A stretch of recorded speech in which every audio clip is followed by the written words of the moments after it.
या देवी सर्वभूतेषु मातृरूपेण संस्थिता नमस्तस्यै नमस्तस्यै नमस्तस्यै नमो नमः। जय माता दी।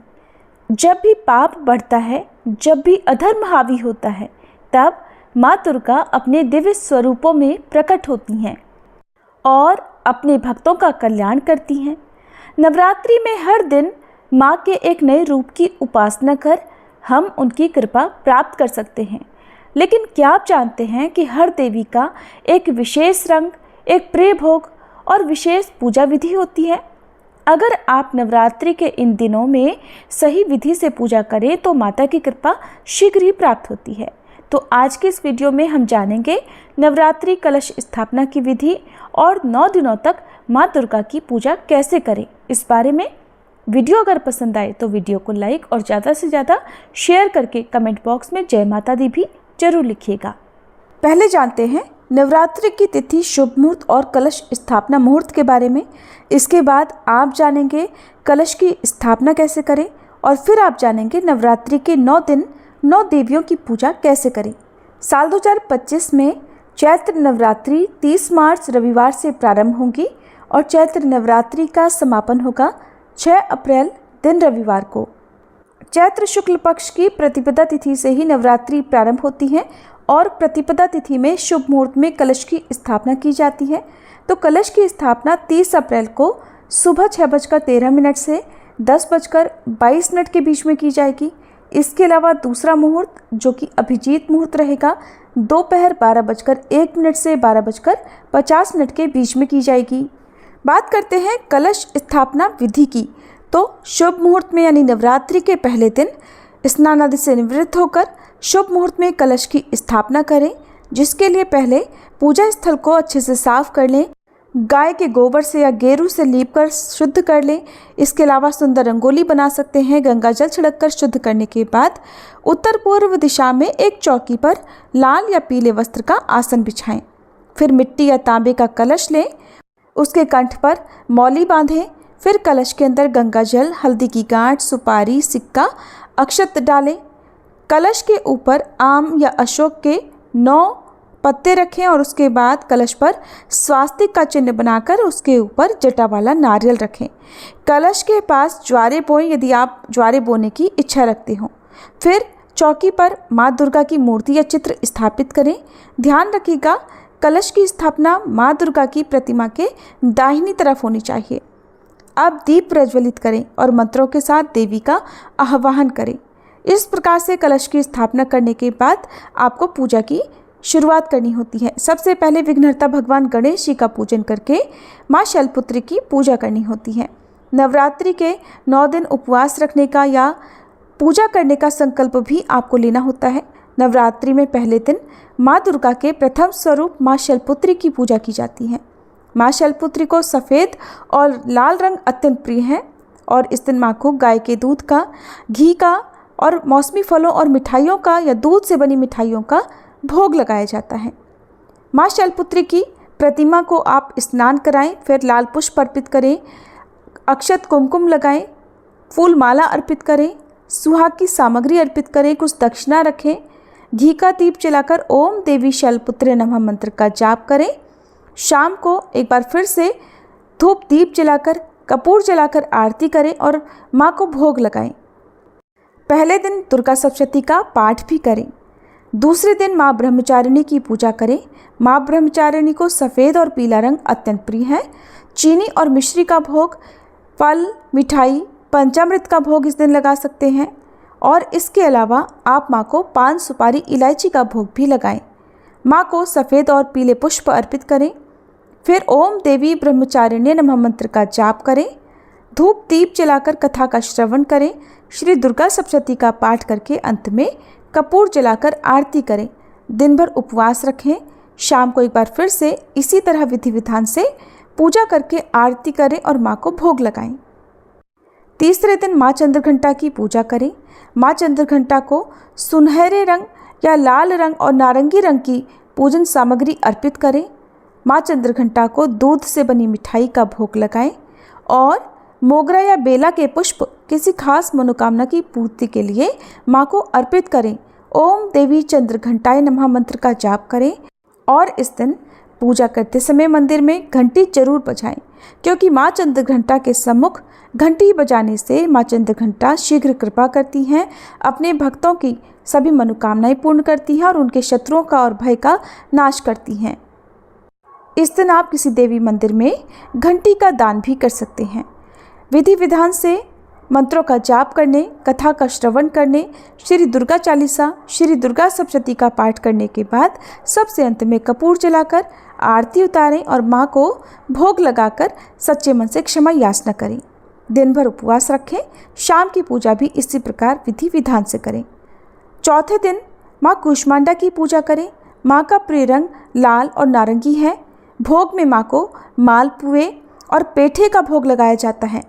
बहुत सी जगह पर इस दिन कुम्हड़े यानी कूष्मांड की बलि भी दी जाती है। जो सफ़ेद रंग का पेठा होता है उसका आपको माँ को भोग लगाना चाहिए। साबुत पेठा आप अर्पित कर सकते हैं और उसका दान भी कर सकते हैं।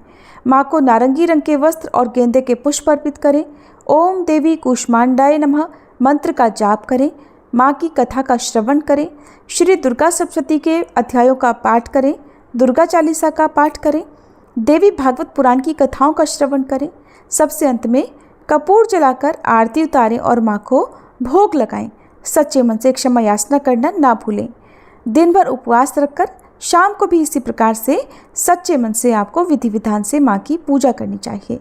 समय हो तो 9 दिन तक सुबह और शाम कथा का पाठ अवश्य करना चाहिए। नहीं तो सुबह में कथा का पाठ करके शाम को केवल धूप दीप जलाकर आरती करें और माँ के सम्मुख बैठकर 1 या 2 भजन कीर्तन भी अवश्य करें। नवरात्रि के 5वें दिन माँ स्कंद माता की पूजा की जाती है। माँ स्कंद माता को पीला रंग अत्यंत प्रिय है। इसके अलावा लाल रंग सभी 9 देवियों को प्रिय है। यदि कोई विशेष रंग आपको ना मिल पाए तो लाल रंग की पूजन सामग्री आप हमेशा पूजा में जरूर रखें। माँ को केले का भोग अर्पित किया जाता है और माँ को इस दिन पूजा करते समय पीले रंग की चुनरी या पीले रंग के वस्त्र धारण कराएं। कनेर के पुष्प अर्पित करें। ओम देवी स्कंद माताय नमः मंत्र का जाप करें। कथा का श्रवण करें और इसके बाद कपूर जलाकर आरती उतारकर माँ को केले का भोग लगाएं। केले का दान भी करें। सारा दिन उपवास रखकर फिर से ऐसे ही विधि विधान से माँ की पूजा करें। छठे दिन माँ कात्यायनी की पूजा की जाती है। माँ कात्यायनी को लाल और हरा रंग अत्यंत प्रिय है। भोग में माँ को शहद का भोग विशेष मनोकामना की पूर्ति के लिए अर्पित किया जाता है। माँ को हरे वस्त्र, हरी चुनरी या हरी चूड़ियाँ अर्पित करें। साथ ही साथ ओम देवी कात्यायनी नमः मंत्र का जाप करें। इस दिन भगवान श्री कृष्ण की पूजा अगर सच्चे मन से की जाती है तो कन्याओं को मनोवांछित जीवन साथी की प्राप्ति होती है। इसी तरह विधि विधान से शाम की पूजा भी करनी चाहिए। नवरात्रि के 7वें दिन माँ कालरात्रि की पूजा का विधान है। माँ कालरात्रि को लाल, नीला और काला रंग अत्यंत प्रिय है और भोग में माँ को गुड़ और अनार का भोग लगाया जाता है। पूजा करते समय माँ को नीले वस्त्र और रात रानी के और अपराजिता के पुष्प अर्पित करें। ओम देवी कालरात्रे नमः मंत्र का जाप करें।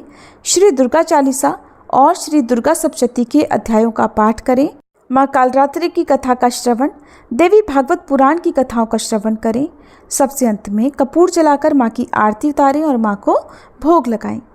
माँ कालरात्रि की पूजा ऐसे भक्तों को करनी चाहिए जिनके मन में छल कपट ना हो, क्योंकि माँ अपने भोले भाले और सरल और निष्कपट भक्तों को ही आशीर्वाद देती हैं। नवरात्रि के 8वें दिन माँ महागौरी की पूजा की जाती है और इस दिन कन्या पूजन भी होता है। और माँ महागौरी को सफ़ेद और गुलाबी रंग अत्यंत प्रिय है। भोग में नारियल, खीर, पूरी, हलवा और चने का भोग, पंचामृत का और पान सुपारी इलायची का भोग माँ को अर्पित किया जाता है। इनमें से जिस भी सामग्री का आप भोग लगाएं, सच्चे भाव और मन से माँ को अर्पित करें। माँ की पूजा करते समय माँ को गुलाबी वस्त्र, गुलाबी पुष्प और चमेली के पुष्प अर्पित करें और इस दिन माँ को इत्र भी लगाएं। ओम देवी महागौरी नमः मंत्र का जाप करें। सारा दिन भी इस मंत्र का जाप कर सकते हैं और कथा का श्रवण करें। श्री दुर्गा सप्तशती के शेष अध्यायों का पाठ इस दिन करें। सबसे अंत में कपूर जलाकर आरती करें, पूर्णाहुति हवन करें और यदि कन्या पूजन इस दिन आपके घर में होता हो तो कन्या पूजन करें। अगर कन्या पूजन नवमी पे भी होता हो तब भी आपको किसी एक कन्या का पूजन इस दिन अवश्य करना चाहिए। दिन भर उपवास रखें। शाम को एक बार फिर से विधि विधान से पूजा करें। 9वें दिन माँ सिद्धिदात्री की पूजा के साथ ही नवरात्रि व्रतों का समापन हो जाता है और माँ सिद्धिदात्री को जामुनी और लाल रंग अत्यंत प्रिय है। भोग में माँ को भी तिल, मेवा, पंचामृत और खीर, पूरी, हलवा, चने और नारियल का भोग अर्पित किया जाता है। माँ सिद्धिदात्री की पूजा करते समय आपको खास सावधानी बरतनी चाहिए।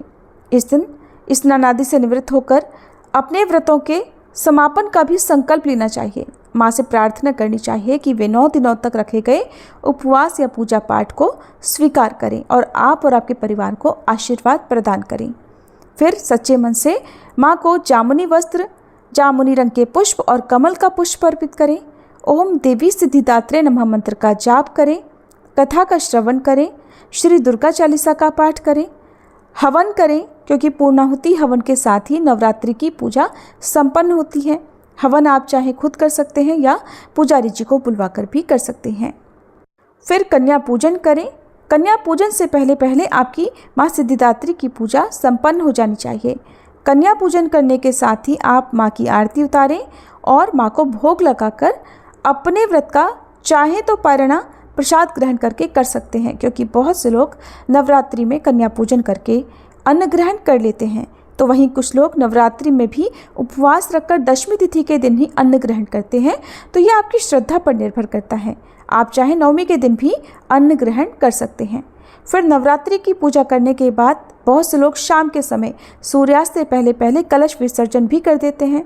यदि आपको इस दिन कलश विसर्जन करना हो तो विसर्जन से पहले माँ का 16 श्रृंगार करें। 16 श्रृंगार की सामग्री माँ को अर्पित करें। माँ को नया पुष्प, नए वस्त्र अर्पित करें। और यदि प्रतिमा का विसर्जन करना हो तो किसी नदी, तालाब या साफ शुद्ध जगह पर विसर्जित करें। और यदि प्रतिमा की आपको विसर्जन नहीं करना है, मंदिर में वापस से स्थापित करना है, तो आप चौकी पर से माता की प्रतिमा को हटाकर वापस अपने स्थान पर रख सकते हैं। माता की चौकी हटाने के बाद उस जगह पर तुरंत पोछा या झाड़ू नहीं लगानी चाहिए। उस जगह पर धूप दीप जलाकर रख देना चाहिए और जब दीप शांत हो जाए तब उस जगह की आप साफ सफाई कर सकते हैं। कन्या पूजन करने के बाद भी तुरंत कन्याओं के जाते ही झाड़ू पोछा नहीं करना चाहिए। और जो लोग 9वीं तिथि के दिन कलश विसर्जन नहीं करते हैं तो उन्हें 10वीं तिथि के दिन शुभ मुहूर्त में कलश विसर्जन करना चाहिए और जो विसर्जन की सामग्री है उनका सम्मान सहित विसर्जन करना चाहिए, नहीं तो इन 9 दिनों में की गई पूजा या रखे गए उपवास विफल भी हो सकते हैं। ये थी आज की वीडियो। उम्मीद है आपको पसंद आई होगी।